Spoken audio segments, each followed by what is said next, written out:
Magandang araw sa ating lahat.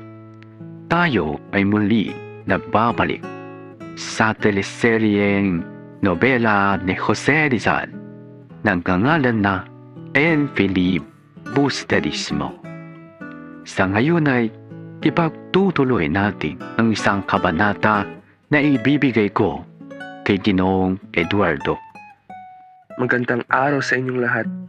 Ngayon ay ating isasadula ang huling bahagi ng El Filibusterismo. Ang mga kabanata 35 hanggang 39. Dito, matutunghayan natin ang kabiguan ng paghihiganti ni Simon at ang mahalagang aral na iniwan ni Dr. Jose Rizal.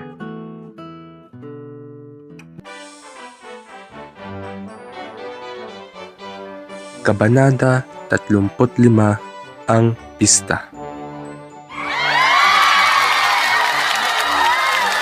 Magaganap ang marangiyang handaan sa kasal nila Paulita Gomez at Juanito Palaez.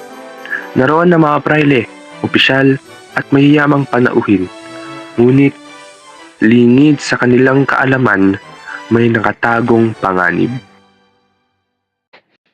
Ang ganda ng gabing ito. Tunay ngang di magiging di malilimutan ang ating kasal. Habang nagsasaya ang lahat, tahimik na pinagmamasdan ni Simon ang lamparang naglalaman ng dinamita. Kapag sumabog ang lamparang ito, matatapos na ang lahat. Kabanata 36, ang pagsabog. Nalalaman ni Basilio ang balak ni Simon, kaya't ito ay tumingin sa paligid. Ha! Hindi ito tama! Madaming inosente ang mamamatay! At ito ay tumakbo upang hanapin si Isagani. Isagani! Niligtas mo na sila! Bakit? Ano? May bomba sa loob! Pumasok ka na! Agad na pumasok si Isagani. Hindi ko hayang may mamatay. Kinuha niya ang lampara at itinapon sa ilog.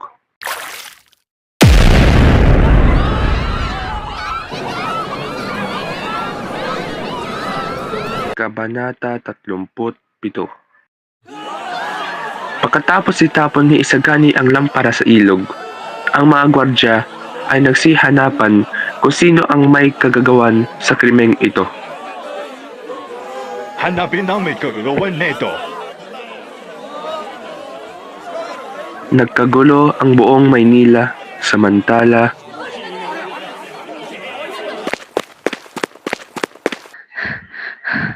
Nabigo ako. Itong dalawa.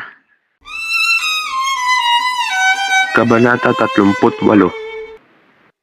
Sugatan si Simon. Tumakas siya papunta sa tahanan ni Padre Florentino.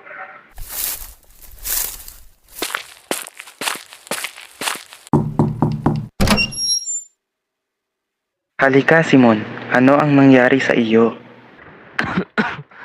Wala na akong matatakbuhan. Kabanata 39. At sa ilang segundo, ibinunyag ni Simon ang kanyang tunay na pagkatao. Ako si Crisostome Ibarra. Nagkamali ako. Akala ko ang pagiganti ang magbibigay ng kalayaan. Hindi makakamit ang tunay na kalayaan sa pamamagitan ng kasamaan. Ang isang bayan ay magiging malaya lamang kung ang mamamayan nito ay may dangal, kabutihan at pagmamahal sa kapwa. Uminom ng lason si Simon. Makalipas ang ilang sandali, siya ay pumanaw. Itinapon ni Padre Florentino ang mga alahas ni Simon sa dagat.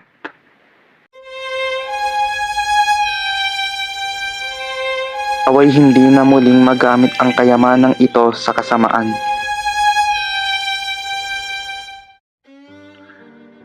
Ang wakas.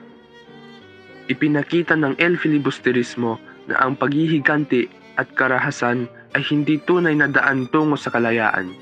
Ang tunay na pagbabago ay nagsisimula sa mabuting layunin, pagkakaisa at pagmamahal sa bayan. Maraming salamat sa inyong pakikinig.